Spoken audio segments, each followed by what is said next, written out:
All right, and the last section here in our lesson about the Russian Civil War is going to be titled Triumph of the Communists. And the bottom line is, folks, that the communists win, that Lenin and Trotsky win. Um, and we're going to look at maybe some of the whys, and then we're going to also look at some of the immediate legacy of the war, some of the short-term legacy of the war, and then we'll even take it out past World War II and look at um, the legacy of the war from a bigger point of view. So let's start off here. Look, Lenin and the communist forces end up winning the war. Lenin is made a hero by the people. You know, Vladimir Lenin is one of these guys. I'm not sure if you know this, but he's still revered in Russia. Like you can still visit his body. It lies in state. And my wife went. My wife's Russian. She visited as a teenager. And they waited in line. It's like, I don't want to say it's like, I don't know, a museum, right? Where you wait in line, you buy a ticket, it costs money. You go in and you get to see him there, but I think his face is covered, she told me. You can just see his kind of outfit and his body, but his face, I think. And what he's made a hero because of this win.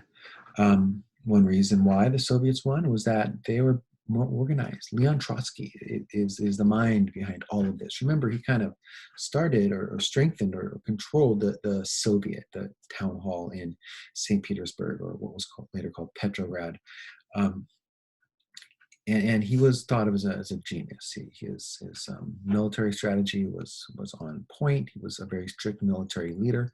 So strict, in fact, that if you lived in one of the two big cities and you were a worker who didn't agree with the war, they would kill you.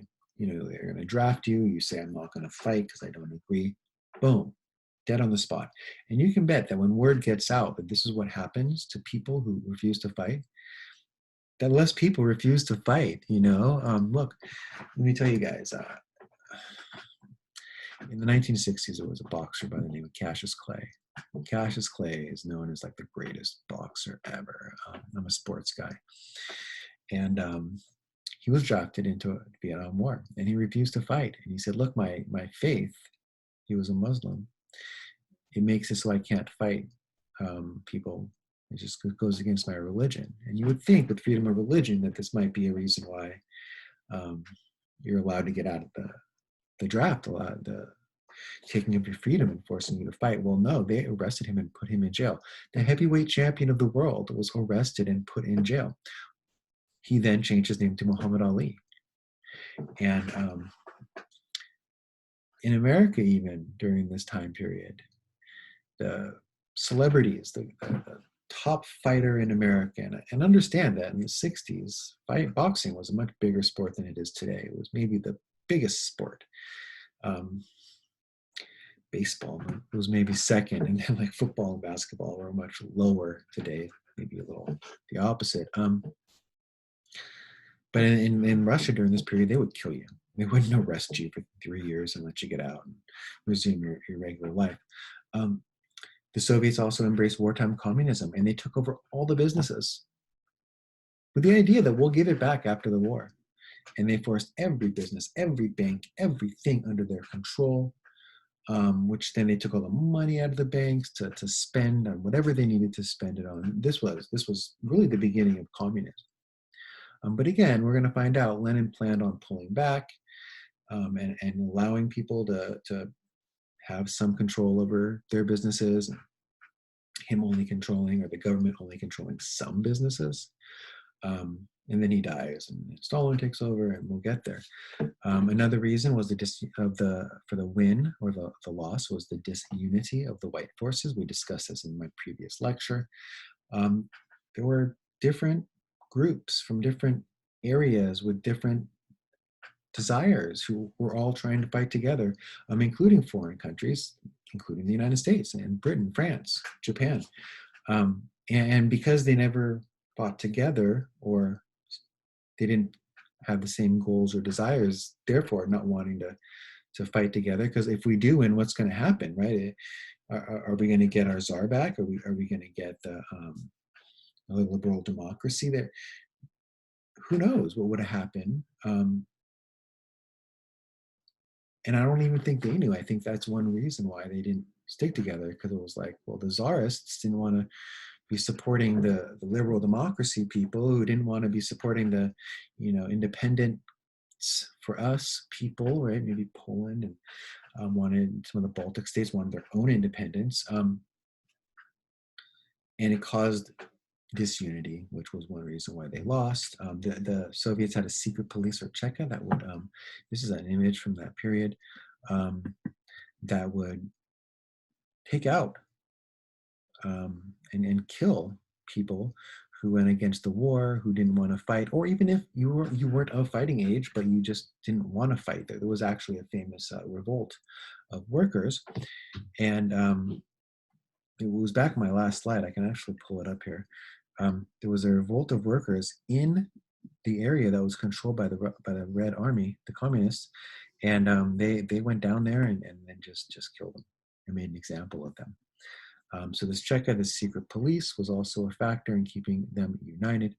The foreign interference not only causes the disunity or intensifies the disunity within the White Army, but also it's going to allow the Soviets to use nationalism to promote this war. So now we're fighting against these people from the other side of the world who want to take us over and tell us what to do.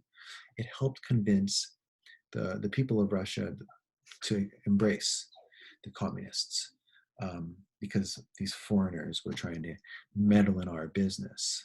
No one likes that. And it also, in the long term, is going to make it so the USSR will not trust the countries that work against them. The British, the US, the Japanese, the French. Look, we're going to find out that World War II, the British, the US, and the French are back working with the Soviets. But the Soviets never really trust them. And this is why. Because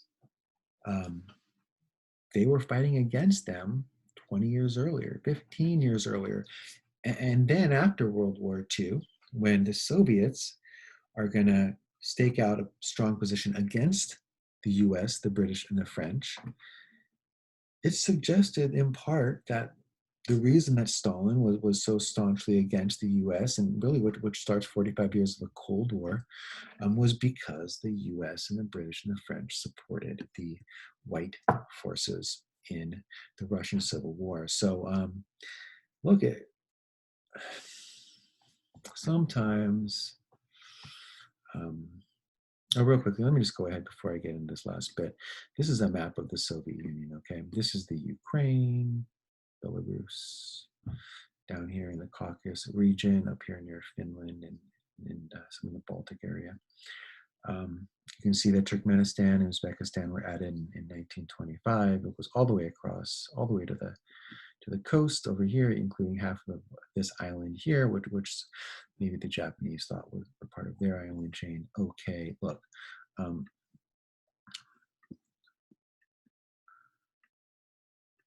Here's the thing.